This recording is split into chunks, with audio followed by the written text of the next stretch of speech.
Welcome to Dylan Talks Tone. Welcome to the Just Gonna Say It podcast on our YouTube channel. If you're new to the channel, welcome. We talk about guitar stuff almost every day of the week. And today we got some interesting stuff to talk about. And I hope that you all enjoy it. We don't really have any sponsors, so I'm just going to say our channel is sponsored by Dylan Talks Tone. Go to dylantalkstone.com and buy some pickups, because that's what we really do here. Got 26 P90s over there ready to ship. And let's see what else.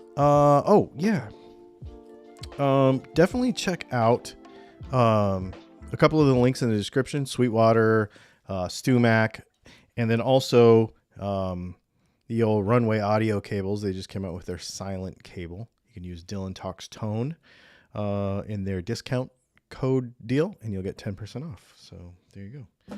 Throw those out of the way. Thanks everybody for hanging out, coming and saying hello. I got a tooth pulled yesterday. So back when I was like in my long time ago, I got, excuse me, I guess it has to be 20 years ago now. I had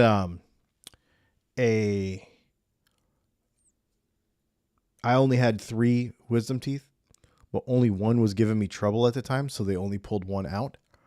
And so I had to have another one of my wisdom teeth pulled yesterday. They're going to leave the other one in because apparently it's never actually grew out of my face. So anyway, so I had a bunch of dental work done yesterday, all in the bottom, and then I had a tooth pulled yesterday. So I was all numb and really weird yesterday morning, trying to drink, and you know how that is. So anyway, by the afternoon yesterday, it was fine. So I don't usually have much trouble with that. So there you go. Yeah, it's nice to see everybody here. We're going to talk a little bit about guitar company buyouts. I feel like they get kind of a negative connotation all the time because for some reason guitar players are like the most pessimistic and cynical bunch ever for people that profess to be creative. So we're going to talk about that. And then the other thing I want to show you guys is before we get going, I am wicked excited about this thing. The old Bruno Mars limited edition Stratocaster. This thing is sick, man. So this dude right here, nitrocellulose finish, and it is a new finish for them, which is basically kind of their take on, let's see if we can get some good pictures of it. It's kind of their take on the Gibson Murphy Lab stuff. Yeah, see? The cracked finish, which is absolutely my favorite. What do they call it? Oh, it's totally resonant, bro, because it's got resonant ash in it, as opposed to non-resonant ash. That's cool. It's got a compound radius fretboard, which is sort of weird, but man, is that a good looking guitar. That thing is cool. I'm not ordering one because I've already got a Strat on order, but that is absolutely a sick dude right there. So that just came out today. They started talking about it today a bunch. So Bruno Mars is a musician and a half too. That dude is, he's an animal of a producer and songwriter and musician. I don't know, over a dozen Grammys and hundreds of millions of hamburgers sold. So yeah, very cool that he's getting a signature model. And I totally dig it. Is there a hole in your gums now? Yeah, right there. Yep, a little bit.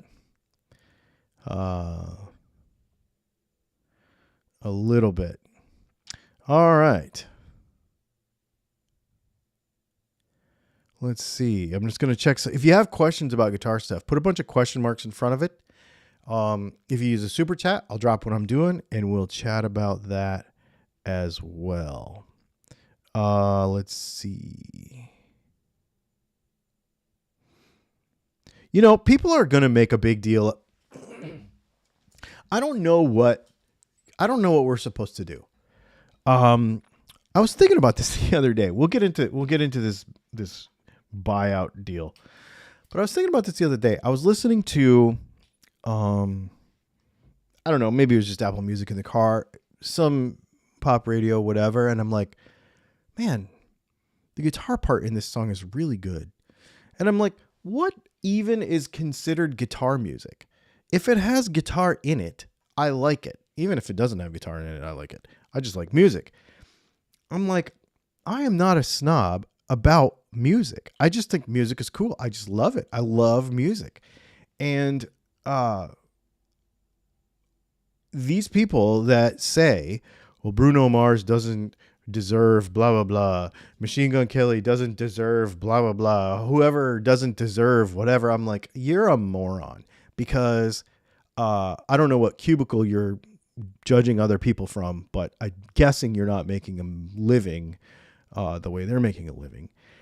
I just think it's so cool that all of this stuff, all these people who we don't think of as guitar people, are getting some recognition, because it's bringing the average age down, which is really cool.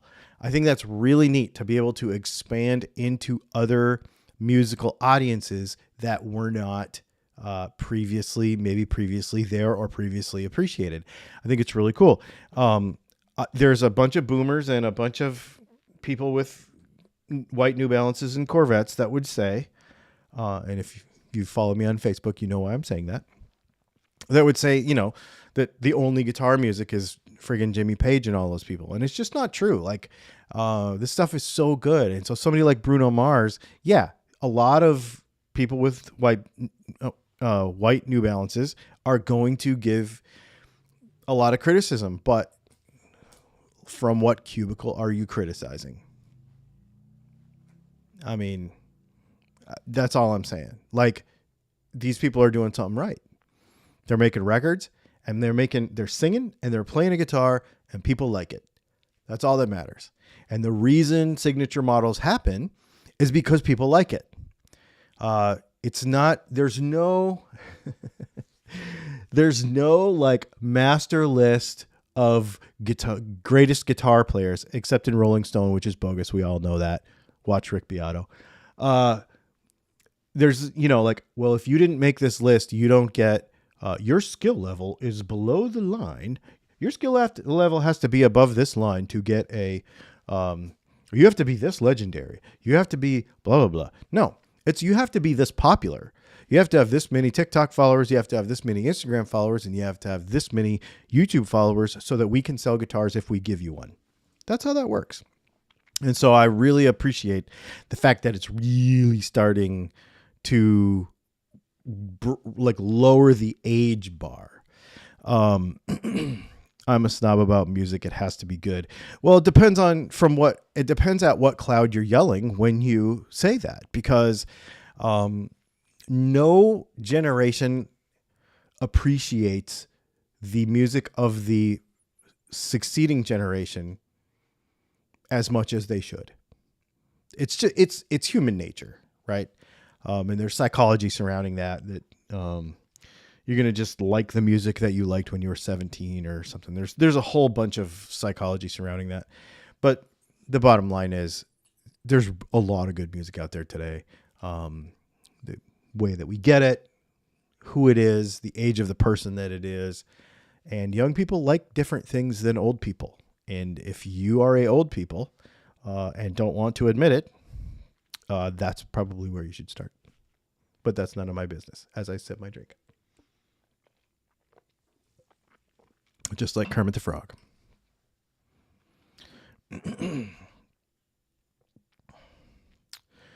The people who control the USA music today are not even music artists. That includes Hollywood TV shows and etc. I disagree. I'm in control of what I listen to. I'm in control of where I find it. And you are in control of where you release it. If you want to release a song, you can put it on YouTube. You can put it on TikTok. You can put it on Instagram. And if it's good, people will watch it and share it. And you don't need a record company. You don't need a production company. You don't even need a studio. You don't even need a microphone. There have been top 10 hits there in the last 90 days. There have been number 1 hits and top 10 hits recorded on an Android phone. That is a true fact. So this whole gatekeeper situation is bogus, because the power is in the people's hands now because of the way we manage social media. It's really easy. It's not easy. You have to put the work in, but it is very easy to get a quality production into circulation. Now, how many people are going to see that? That's another story, but the record companies don't have the power that they used to. And you don't need them like they used to. If you talk to any independent musician now who's actually making a living doing this, that is actually making, that's the key, actually making a living doing this, they will tell you that it's a lot of work, but they would much rather be on their own than with any signed label or anything. Just completely bypassing the entire thing. Hey, Dylan, do you have to shim the neck on a Silver Sky to float the bridge? No. Nope. Not at all. I have never floated the bridge on, I've had 4 Silver Skies now, and I've never had to shim the neck on any of them.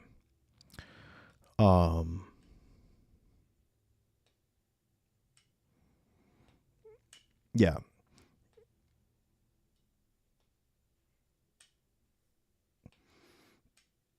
And just to be honest with you, I'm never going to be like, I'm old and I don't like this anymore. I just think it's a really boring way to live. It helps to have kids and hang out with young people. It really does, and it helps to actually listen to young people. Like, not just like these kids, you know, my kids are young. Well, they're not young. They're adults, but they're young and they do young people stuff, and they're really cool, and I like hanging out with them, and I like going to concerts with them and learning about what they like and that kind of stuff. And I'm never these kids, because how am I supposed to be successful 10 years from now if I don't pay attention to what these kids are doing?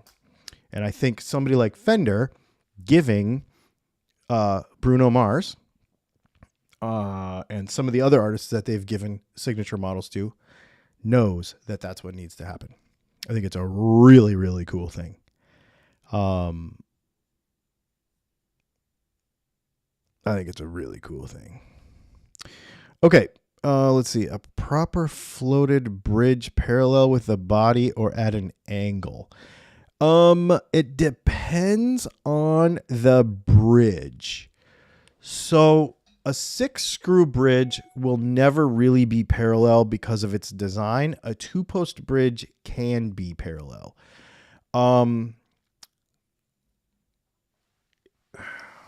Whether that matters or not, I've gotten them to work both ways.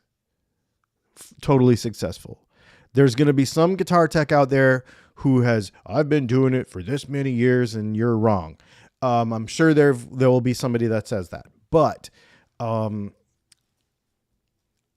think the last Silver Sky that I did was a 2-post because it was an SE, and I just let it be on an angle and it was fine. My Fiore is a 2-post. It's actually the same 2-post because it's PRS. It is level. So you can do it both ways. It just depends. Doing it level, you would basically do it the same way you would do a Floyd, and floating a Floyd, which is very similar in concept. The way, if you go to a Dylan Talkstone video and you watch how to float a Floyd in 10 minutes versus how to float a Strat trem in 10 minutes, they're very, very similar. The only difference would be you start with a level Floyd, where you start with a level Strat trem too, but usually that means that it's flat on the body. So, yeah. So let's see. I noticed you put pickup wire in your mouth. Any risk of poisoning? Nope. I don't know. Ask me when I'm 90. Actually, plain enamel wire. That's one of the reasons why plain enamel wire is not the same as it used to be. Plain enamel wire from the 60s it had something in it. And I can't remember. I honestly can't remember the name of the ingredient. But whatever was in it was a carcinogen. And it would give you cancer. And so if you put it in your mouth or if you handled it a million feet a day, there was a possibility of getting cancer from it. Now, I don't know. I'm not a medical doctor. I do not know anything about all that. And I don't know how possible it all is to get it from making wire, but I do know making pickups, but I do know one of the chemicals in it was a carcinogen, and that is why it is no longer in it. Therefore, when everybody's like, I want my vintage spec pickups, blah, blah, it's not possible because we don't have the same wire anymore, which it's cool because it doesn't matter. The thickness of the insulation is the most important thing.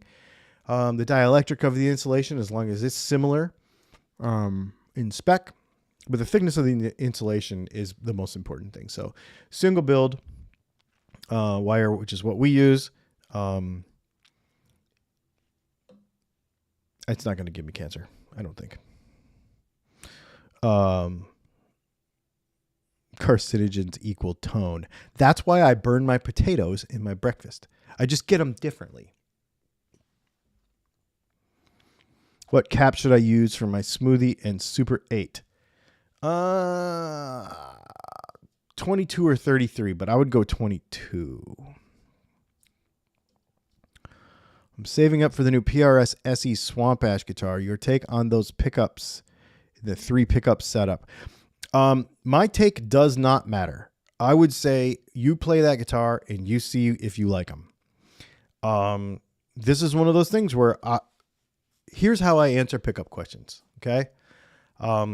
Certain guitars they're just garbage and they need to be replaced. However, if you as a user don't think so, leave it in there. So the real answer is this.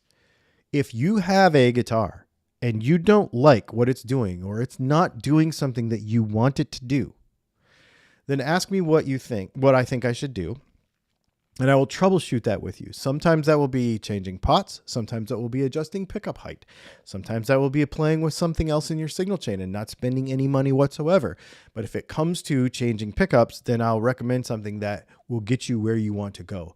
But until you play that guitar and understand what it's doing or not doing, don't be one of those guys who gets in a forum and is like, I just ordered this guitar. What mods should I do? Don't do that. Play it. Understand it, and then if there's a problem you have to solve, we'll vanilla ice it. That's all we do. But I'd rather you not spend money if you didn't have to. You know what I mean? Everything gives you cancer. Only if it's in California. Only if it's in California. Let's see. Okay, so the thumbnail. This is an interesting topic. There's been a bunch of changes in ownership of companies over the last 5 years, right? From pedal companies to amp companies to, let's see. Well, Marshall, right? Marshall just sold. This is what Marshall's the one that made me think of this subject. And of course, Gibson, a little different situation there because they went through a bankruptcy proceeding and a buyout. But for all intents and purposes, Gibson is under new ownership, right? And so many times, and as part of that, Mesa Boogie. And as part of those things, most of the time, the reaction to that conversation is, oh, it's just going to go downhill because they got bought out and now they're going to cheap out and everything's going to suck.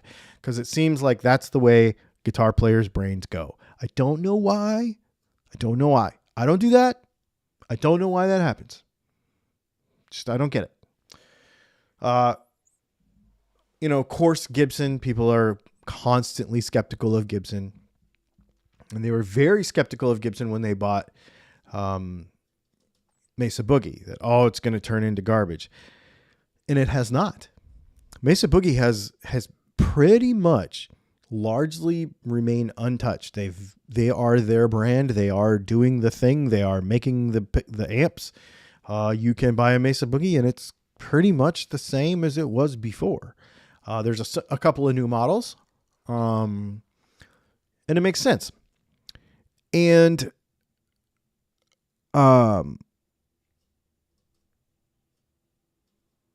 let's see here. This article that I was reading earlier today that made me think of this was talking about Marshall.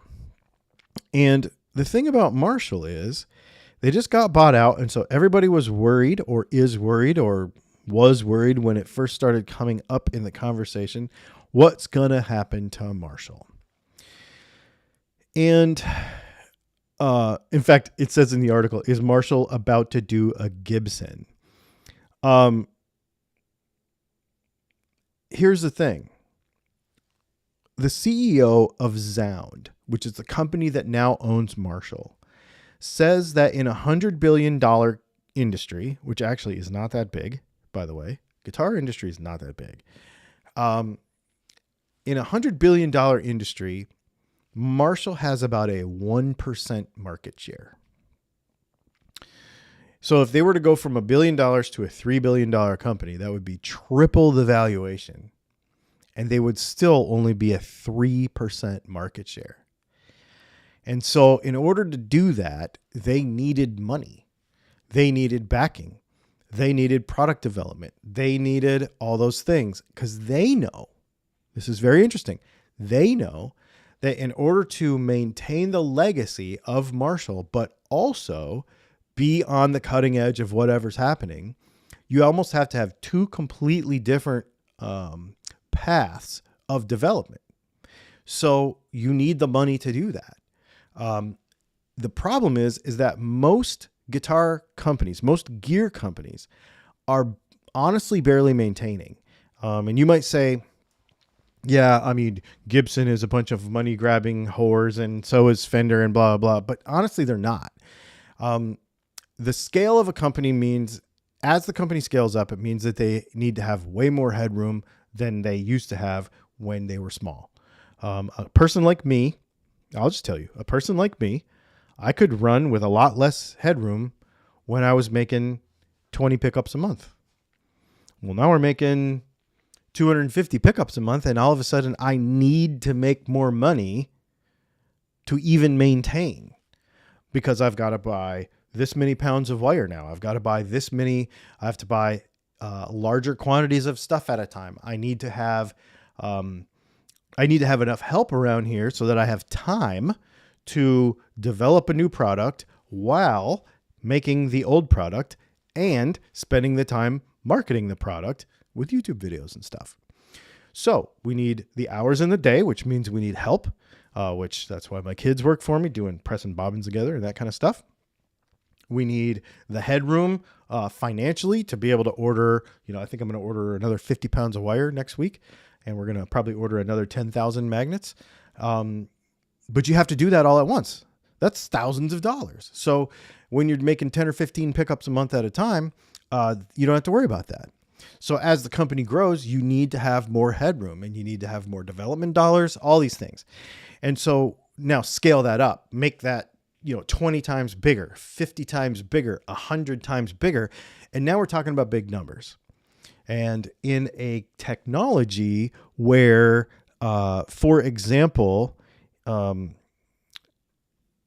it's honestly a dying technology, tube amplifiers, the use case for tube electronics is very, very small. We're talking 16 Russian MIGs and some amps that take tubes now. I'm totally generalizing there, but you understand what I'm saying in comparison to a smartphone, iPhones, the technology that goes into the computer in your car.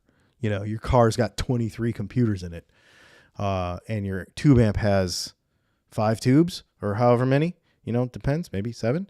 So that technology, as it's dying, but people still want it, so it has to be developed in a way that makes it feel used and wanted and usable. But then there also has to be this whole other arm of technology that has to happen. So you have to have 2 things. You have to have that legacy of Marshall and Gibson, but you also on this side have to have new product development for, just like we talked about earlier with Bruno Mars, new audience. Because the legacy is going to die when those legacy customers die. And I know that's hard for people to hear, and they argue with me about it all the time, but the bottom line is when vintage guitar people are dead, nobody's going to buy them anymore. There are going to be a few. There's going to be a few. Let's just say this. There's a nicer way to say this, because that sounds kind of mean. There are more digital technology users being born every day than there are tube amp users being born every day. You understand what I'm saying? So there's a 10-year-old kid learning to play guitar who wants to use digital technology. And on the back end, you're losing your tube amp users. So you got to have those 2 completely different paths of development happening. It takes a lot of money. It takes a lot of money.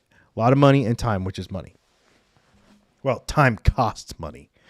So it's just an interesting concept to think about. So then when we have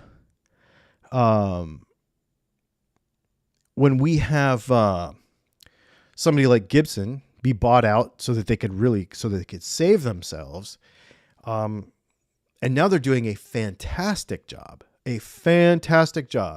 of keeping the legacy side of their brand with all of the stuff we all know and love. And then like this new $1,500 thing that they came out with last week is great. An entry-level Gibson that is I know it's hard for people to hear this too, but $1,500 is an entry-level American-made guitar in 2023. It just is. Now, I was wrong about a couple of these last week. We did talk about Harmony afterwards. We talked about, there's a couple other ones. But as far as legacy brands go, I think Gibson's doing a great job with this. This is absolutely incredible. They're doing a fantastic job with it. And actually Fender is too. Bruno Mars thing is an excellent example of that. So now what is Marshall going to do?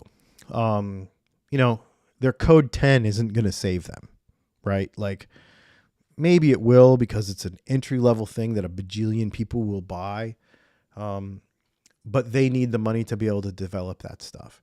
And most companies are barely maintaining, especially after COVID. You know what I mean?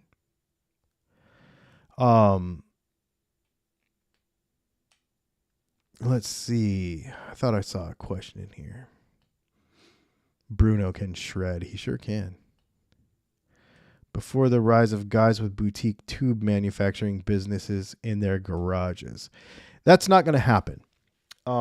The environmental concerns of tube manufacturing on small scales is number one. It's going to be not cost effective.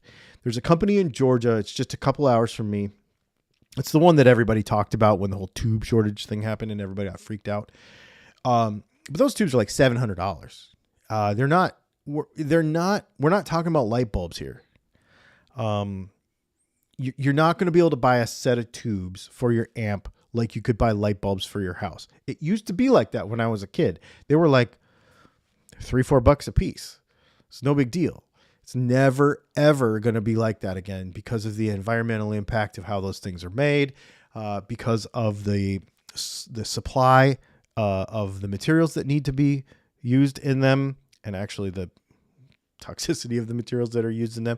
Also, the scale that you have to own. So there's a couple of things that are interesting about this too. Sometimes, and I'm running into this now, we've got a product coming out. Let me just say that. We've got something coming out very soon that I cannot afford to make a few of them. I have to make a lot of them, or I cannot make them at all. So it's either spend huge amounts of money to get into a spot where we can make this product all the time and make it profitable, or not make it at all. And that's what tubes are like. So you're not going to see a guy like me getting into the tube business and making tubes in my garage, because that's not how it works. You need, in order to get into that business, there's a huge capital front end to that. And there's,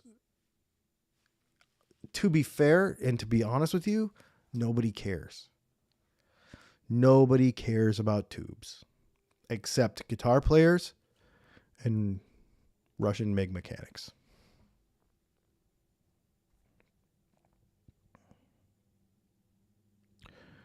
Let's see.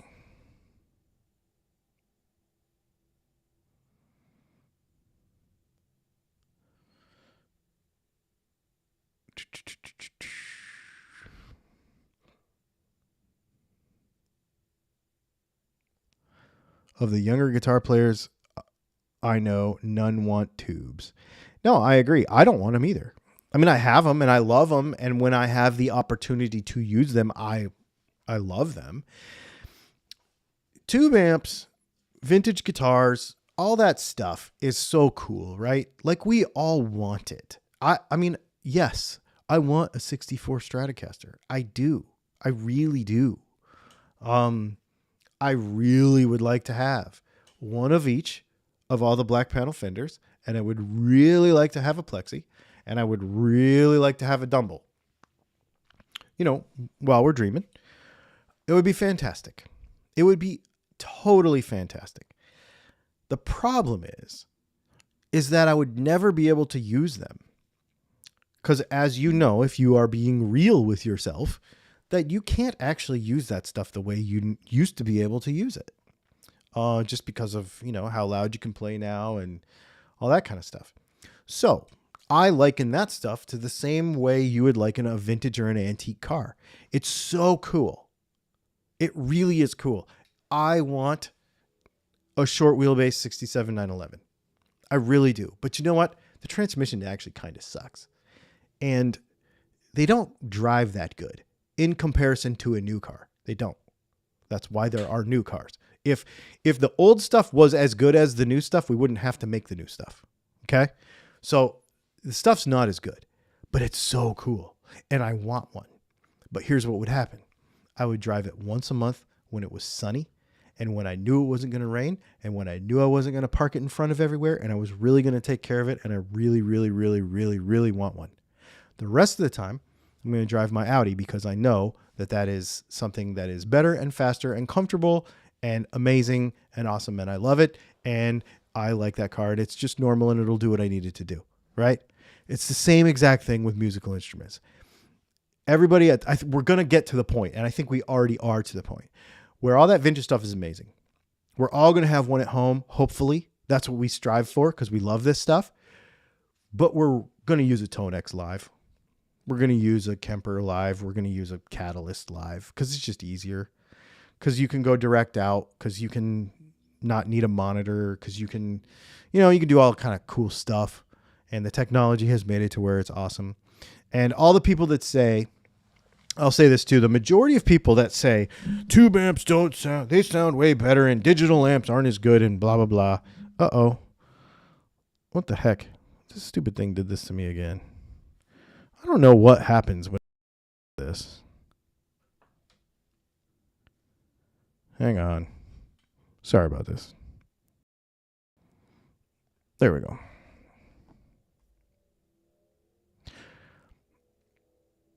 Screen freeze bubble. I did that on the other day.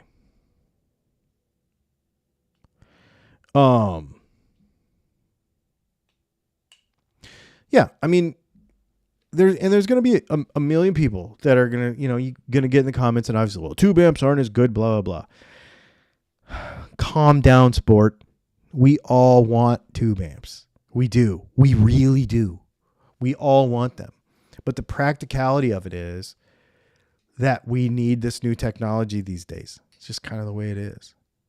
And, you know, serviceability wise, people want to talk about serviceability of tube amps versus digital stuff. But the bottom line is nobody in my town would I trust with my tube amps. I wouldn't. I would rather have a Helix or a Kemper. And when it died, I would literally just send it in. They'd swap out a board, probably charge me $200, and then it'd be back to good. And it would cost me $15 to ship it. You know what I mean? Like, just so much easier. Don't make a thumbs up gesture for the love of God. I know, that's the problem. Thank you.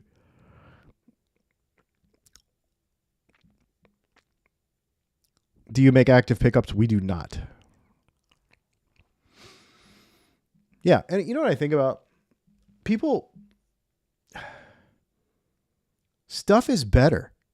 That's why we make it. Most of the time, stuff is better. That's why we make it. You know, the new finishes on guitars are better than nitrocellulose finishes. In every way, except wanting the guitar to feel old in a little while. But since everybody's against relicing, then that should be a non-issue. So what side of the mouth are you talking out of? I mean, if you like a new looking guitar, then don't worry about finish, because the new guitar finishes are way better than old finishes. They're thinner. They're lighter on the instrument. They last longer. They look better. They're shinier. And the only thing they don't do is relic. So whether you're a relic guy or not, that's the only choice you should care about. And if you're a person who hates relic guitars, then you should never complain about finish on your guitar. Is it a thing to shield the cover of a pickup? Can it be a thing? So it can be a thing. Humbuckers are automatically shielded because they're covered with a metal thing. Telecaster pickups are automatically shielded because they're covered with a metal thing. You can shield a single coil. Stevie Ray did it. He would actually wrap the single coil in foil. Well, Renee would do it for him. He would wrap the single coil in tape, copper foil tape, and then solder a ground from the pickup to that tape. The problem is that when you do that, when you completely encapsulate a pickup that close to the coil,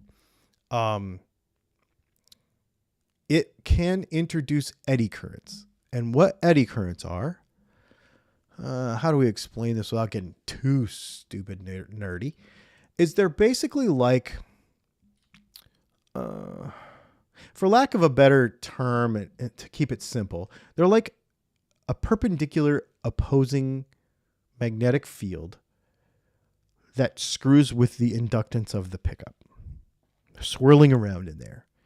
And what it comes from is a piece of metal that is perpendicular to the magnetic pole direction. What I mean by that is this. So here we have a pickup. The pole pieces go this way.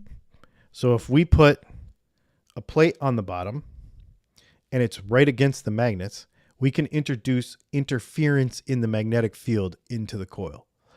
We can also do the same thing when we wrap this in copper and ground it. And what happens is it ends up becoming a filter and it messes with the high end of the pickup. I have messed around with completely wrapping P90s in copper foil before, and it completely kills them. I hate it. But it only takes a couple of thousandths away for this to be a problem. So when you have a cover, I don't have a oh, I do. Hang on. So when we have a humbucker cover like this, it doesn't actually sit flat on the bobbins. There's a little gap in there. And actually what I do is I put tape and I put it on top of the bobbin and then I put the cover on. Introducing that little gap will kill that. It'll solve a lot of that problem. So, and that's also why I like toaster tops and stuff like that, because they have less of those problems. So you can shield an entire thing, and it will make it quieter, but it'll screw with the tone a little bit.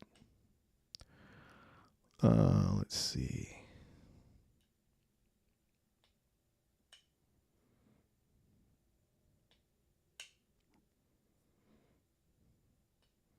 Eddy currents. You just gave me an idea.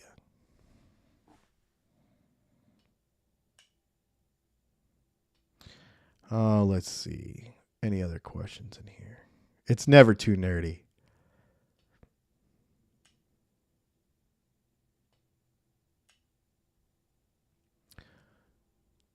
Tube amps are overrated the same way like Gibson and Fender guitars are. You know, that whole overrated thing. The part that annoys me about guitar players isn't that they have opinions. I don't agree with you. I don't. I love my Fender guitars and I love my Gibson guitars. I really do. And I don't think they're overrated. I think they have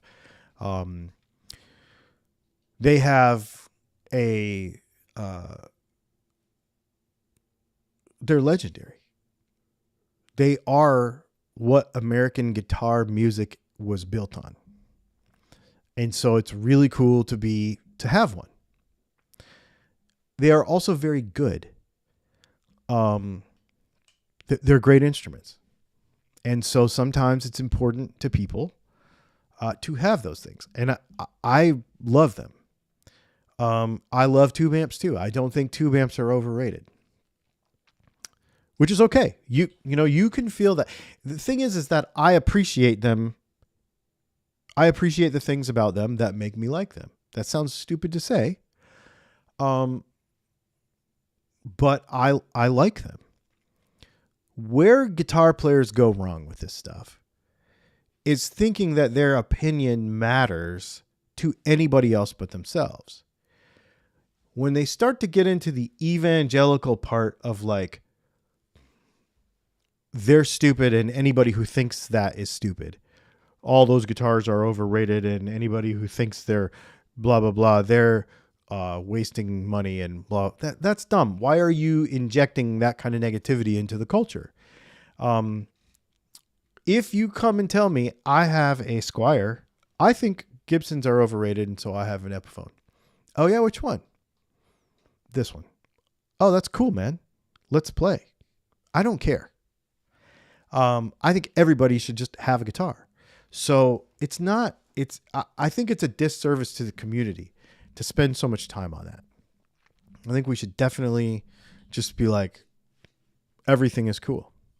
Are there brands that I don't like and don't want to promote for my own personal reasons? Yeah, there are, but I'll tell you about it. I don't care.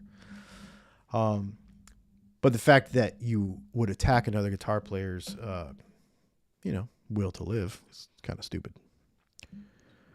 I don't really care. Just put another guitar in my hands. I agree. Any update on your new special run pickups? What special run pickups? Let's see. I want a vintage Bassman AB165 and a high watt DR. See, isn't that cool? There's something for everybody. That's what I love about this. That's what I love about it. I got a lot of, after the Gibson Epiphone video, to this day, I mean, there's hundreds of comments on that video. And I just keep getting tons and tons. You're a guitar snob, blah, blah, blah. And I'm like, what part of you should buy this Epiphone? It's amazing. Did you not get? This stuff is great. There are no bad guitars, really. And I'm not a for the money person. Okay. So I'm not searching for a bargain. If you search for a bargain, that's fine. But I'm not a search for a bargain. And I am not a just as good as this other thing guy. When you have something that costs $400 and you have something that costs $3,000, there is a reason for that delta between those things. And some people are ignorant enough to not put the time in to understand that delta. Whether it be time of manufacture, skill of workmanship, cost of parts, all those things. Put in engineering, legacy, put into a product. There is no reason. There is tons of reasons for that thing to be, this one's $800, or in the case of a Les Paul, this one's $2,900 and this one's $699. There's a reason. Just like there's a reason why you can go to Walmart and get an Armatron watch for $29.95 or $39.95, and you can go to Rolex and spend $21,000 for a Daytona. There is a reason. Whether it's worth it to you or not, personally, I would never spend $21,000 for a watch. That doesn't make one of us better or worse. That makes us say, well, I'm into a different thing than you. It's no big deal, man. It's no big deal. There's not a better or a worse. I'm just into a different thing than you. You probably don't spend as much on pocket knives as I spend on pocket knives because I have a thing about pocket knives. I like them. Oh, I got a new one. It's a ProTech Rockeye automatic with a blue blade. Pretty sweet. This came in the other day. Yeah, I mean, it's all in what you're into. The thing is that it doesn't matter as long as you're into it. And I would much rather hear from people in the comments who are excited about what they have and what they love, excited about what they want to do with it, how they want to create with it, and proud of who they are and what they're doing and what they have. If you are an Epiphone guy, be proud of it. Share with everybody what you do with it. I am too. I also am a Les Paul guy, both. But I have a little different situation here because of what I do. So just live in that world instead of live in the, why does something have to be better than another thing? Why does another thing have to be just as good as another thing? It doesn't. Because it's not. It's not. Otherwise, everything would be $99.95. If it was all the same, it would cost the same. But it's not. And the people that get stuck on company greed and all that kind of stuff don't understand how to run a business. I've been running business since I was 17 years old, and I will tell you that there are some numbers that would blow your mind when you realize how much a thing costs versus how much it needs to be charged for it, cost of goods versus the product, the final product, the delta between those two things in order to stay solvent as a business. So when somebody says, I bet that only cost them $5 to make and they're charging $100 for it. Yeah, probably. And you know why? Because you have to think about this, and this, and this, and this, and this, and this, and this, and this. And if they didn't charge what they charged for it, they would not be in business and you would not have that product available to you. It's just how it works. It's just reality. People just don't understand reality sometimes.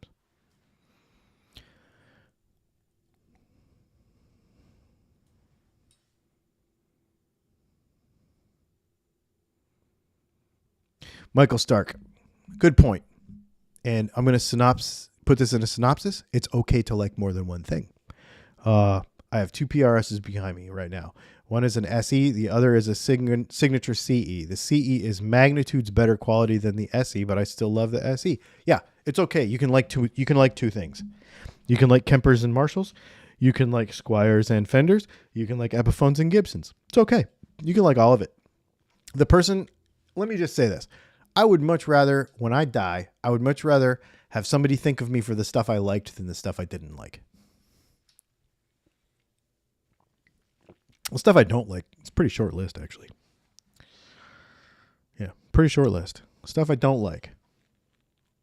Watermelon flavored anything, especially Jolly Ranchers. black licorice.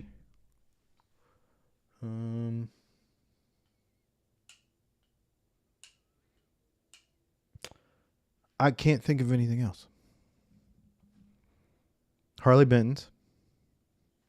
They do have their place though. Just not in my house. What else? I don't know. That's about it. I like almost everything.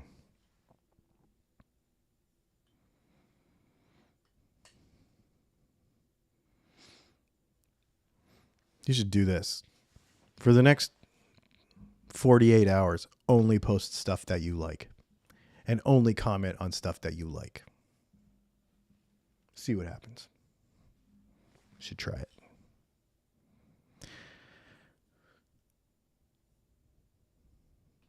I just can't understand why Fender takes a new guitar and scuff it up while it looks like it got dragged down the road from Vegas to Fort Worth to be called a relic.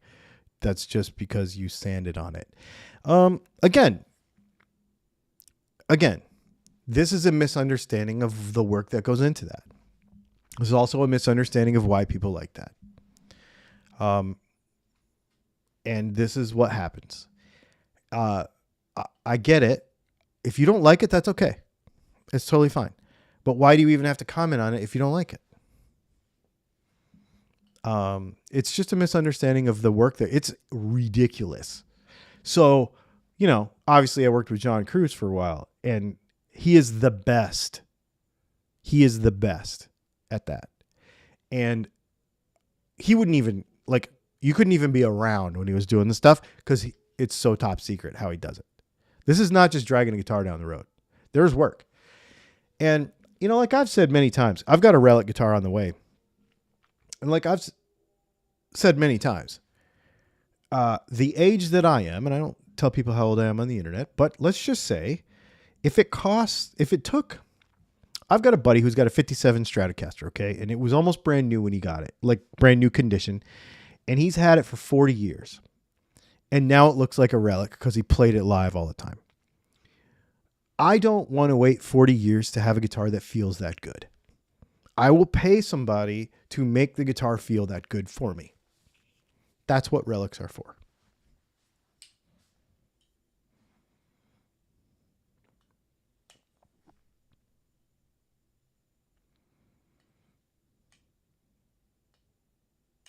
Speaking of stuff you like, don't forget to like this video. You like banana pudding? So I don't eat dairy stuff, but I would eat banana pudding if I ate dairy stuff.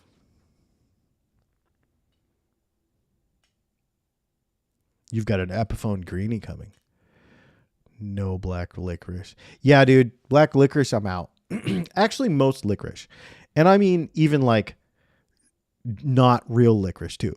Like I know that red vines and Twizzlers are not actual licorice. I do know that. I'm not a fan of anything that purports itself to be like licorice. I've never been, never really been into that stuff. I'm trying to think if there's anything else I really don't like and don't want to eat food wise. I like all colors. I don't like Glocks, which I know is a sticking point for many people, but I just don't like, grip angle's weird. I don't really like Glocks. I don't really like, I don't know. I have a pretty short list. I think it's because my brain is literally in a mode of exploration all the time. I'm always like, what is that? How does that work? Where can you get one? Where do they make those? Like my brain is constantly doing that. I am constantly in exploration mode.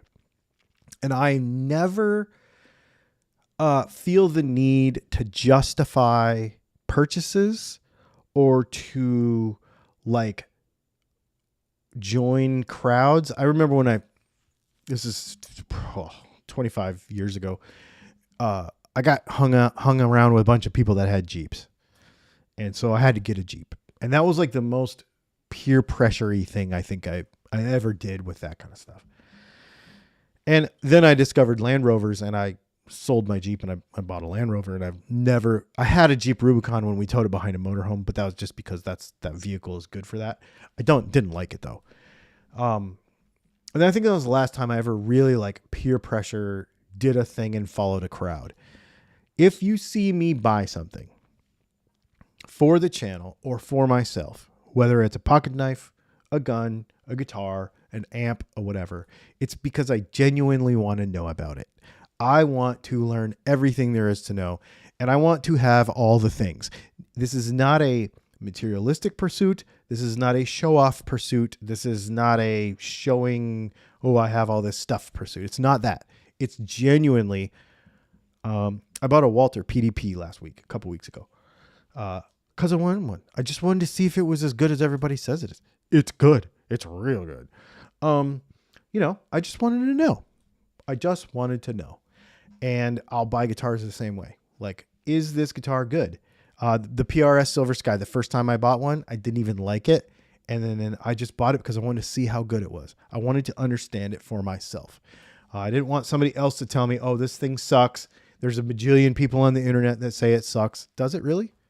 It's actually really, really good. It's one of my favorite guitars ever. So I like to find out things for myself. So that's probably why there's a majority, and I think people think I'm a snob about this because I buy all this stuff all the time, but it's a genuine exploratory spirit in my brain. I am literally like, how do they make this can? I actually have a friend who made Coors Light bottles for 25 years, and he was explaining to me. And now, next thing you know, I've got like a Coors Light bottle, and he's like, here, spin it in your hand like this, and you can tell how round it is. And there's a variance for, like, I just want to know everything about like weird stuff. And I think that kind of mindset is the mindset that makes it to where I'm like, why do people complain about stuff all the time? Be in a learning mode, and everything will be fine. Let's see.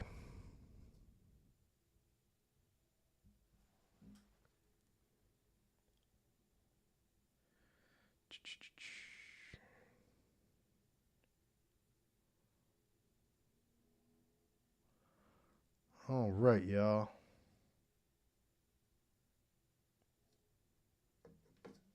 If Jeep owners were figured out the internet, they'd be very sad to hear that. They sure know what those little rubber ducks are, though. Oh, you guys, this has been awesome. Thanks for hanging out. We usually keep these to about an hour on Tuesdays. This has been a lot of fun. 112 people watching. There's only 55 likes on this video. Do me a favor and hit the like button. Hit the subscribe button. 60% of you are not subscribed who watch our videos, so I'd appreciate it if you did. We're trying to go for 100,000. We're at 90, almost 91, so I would love, that'd be so cool. Been doing this for 10 years, man. Been doing this for 10 years, and it's been a long time to put this much work into it. And I'm very grateful for all of you who, very grateful for you all. Smith & Wesson fan. Me too. I have one. I love it. Yep. Excellent. Thanks, everybody. And we will see you on Thursday.